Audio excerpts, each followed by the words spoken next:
Guys आज का ये जो वीडियो है थोड़ा सा डिफरेंट होने वाला है मेरी नॉर्मल वीडियो से, बिकॉज इस चैनल पे मैं ज्यादातर आपको ट्यूटोरियल्स के थ्रू सिखाता हूँ कि क्या कैसे करते हैं। बट आज की इस वीडियो में मैं आपको कुछ बताने वाला हूँ अबाउट क्रिप्टो, अबाउट बिटकॉइन, क्योंकि 2025 में बिटकॉइन के साथ जो चीजें हुई है ना, उससे हमें 2026 के एक स्ट्रक्चरल आउटलुक मिल चुका है कि 2026 में हमारी प्लानिंग कैसी होनी चाहिए।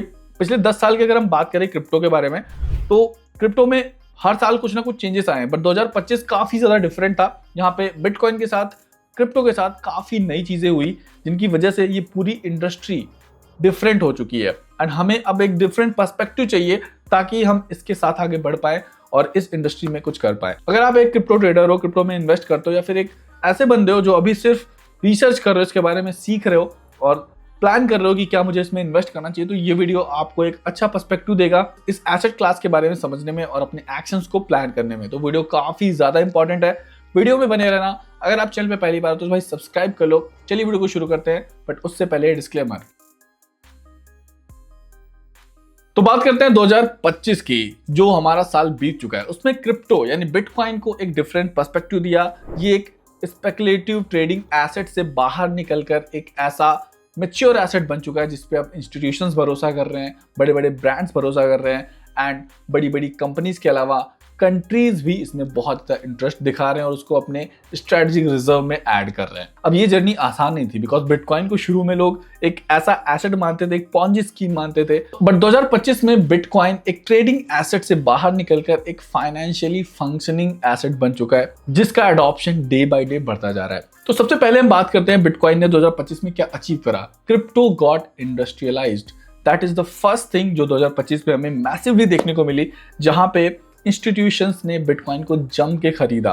ETFs के थ्रू बहुत ज्यादा इन्फ्लोज आए। प्रोटोकॉल से प्रोजेक्ट नहीं रहे, वो एक रेवेन्यू जनरेटिंग मशीन बन चुके हैं, जहां पे बिलियंस ऑफ डॉलर्स का इन्फ्लो देखने को मिला है। बात करें अगर हम DeFi प्रोटोकॉल्स की, तो यहाँ पे 16.2 बिलियन डॉलर्स का रेवेन्यू जनरेट किया है DeFi प्रोटोकॉल्स ने। वहीं पर अगर हम इसे कंपेयर करें नैस्डैक के टोटल रेवेन्यू से, तो वो था 7.4 बिलियन एंड CME ग्रुप का था 6.1 बिलियन। अगर हम दोनों को कंपेयर भी कर देते हैं ना, तब भी DeFi प्रोटोकॉल्स के टोटल रेवेन्यू से इनका जो रेवेन्यू है वो कम है। इट मींस DeFi स्पेस में यानी क्रिप्टो स्पेस में जो कैश फ्लो है वो बढ़ता जा रहा है ट्रेडिशनल फाइनेंशियल सिस्टम से निकलकर। बात करते हैं अपने पॉइंट नंबर 2 की, जहां पर bitcoin has became a macro grade asset. पहले बिटकॉइन को बहुत ही ज्यादा वॉलेटाइल एसेट के तौर पे देखा जाता था और लोग इसको बहुत ज्यादा रिस्की मानते थे, बट 2025 के अंदर इसकी इमेज काफी ज्यादा चेंज हो गई है, बिकॉज इंस्टीट्यूशंस ने जो इसमें बाइंग करी है, दैट इज अमेजिंग। अगर हम डेटा की बात करें तो पूरे साल बिटकॉइन की डोमिनेंस 50 to 70% के बीच में रही है।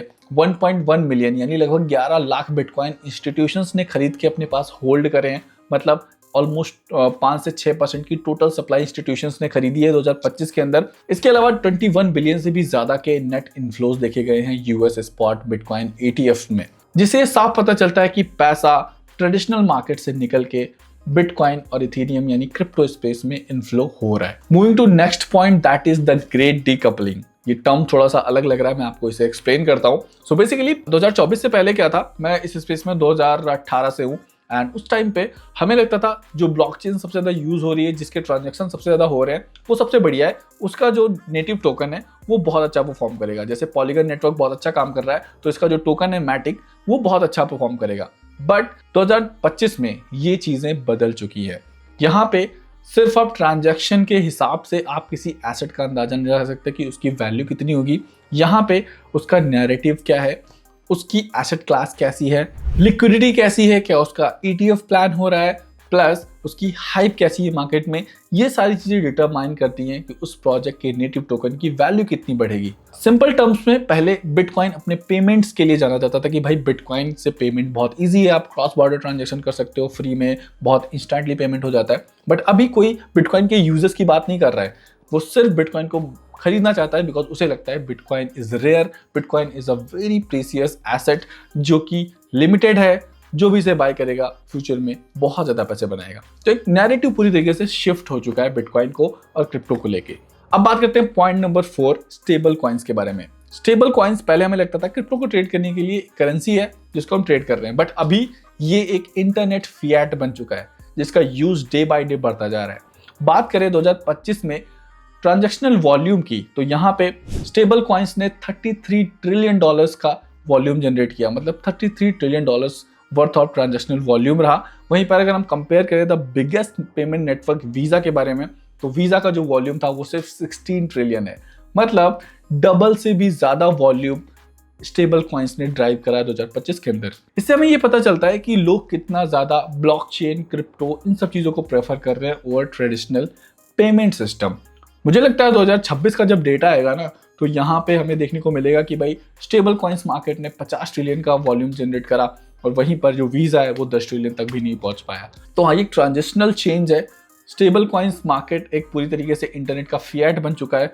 मुझे लगता है जो ट्रेडिशनल करेंसीज हैं कंट्रीज की, उनको अवॉइड करके फ्यूचर में लोग और ज़्यादा इसे अडॉप्ट करेंगे और ये क्रिप्टो स्पेस के लिए बहुत अच्छा है। बात करते हैं पॉइंट नंबर 5 की, कौन सी चेन ने कैसा परफॉर्म करा।